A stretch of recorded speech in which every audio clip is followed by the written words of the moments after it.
Nah, kemudian setelah suara ini cukup masuk, nah prosedurnya masih ingat, saya mesti ngulang-ulang ya untuk yang kurang ngeh atau belum tahu.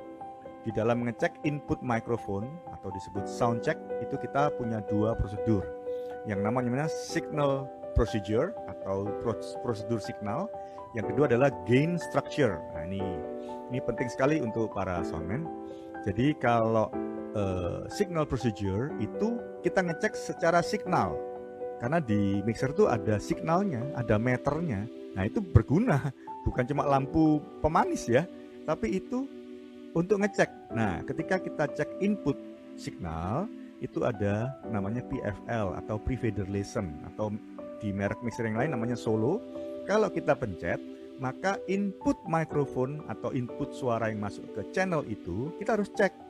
Nggak boleh terlalu kecil signalnya. Signal ya, ini belum bunyi suara loh. Cuma lihat signal, lihat gambar, lihat meter. Nah, biasanya hijau, kuning, merah ya kan? Hijau itu, terus kuning itu namanya headroom. Jadi headroom itu ruang di atas kepala. Kalau kita bikin pintu kan tidak pernah dipaskan kepala kita. Kalau ada orang yang lebih tinggi tidak bisa masuk gitu. Enggak, pasti ada headroomnya. Supaya kalau ada orang yang lebih tinggi lewat masuk, dia masih bisa gitu ya. Headroom sama. Jadi ini supaya suaranya tetap bisa naik turun dengan baik, maka ada headroom kuning itu. Biasanya antara 6 sampai 12 dB. Nah, kita ambil kalau suara jadi biasanya 0 dB, unity gain.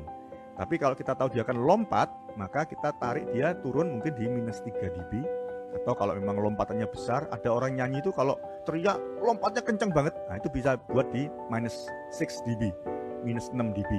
Nah, input ini masih pakai gambar kan, lihat meter hijau, maka di situ kita melihat secara elektroniknya masuknya signal ini bagusnya segitu. Kalau kita diam dia hijaunya keluar, nggak usah dengar suara, kita tahu itu something wrong, mungkin kabelnya atau mic-nya atau apa yang orang bilang humming atau gereng, storing, whatever, tapi pokoknya nggak bersih gitu suaranya. Karena belum ngomong kok sudah keluar hijau-hijau, keluar signal gitu. Ini signal procedure ya.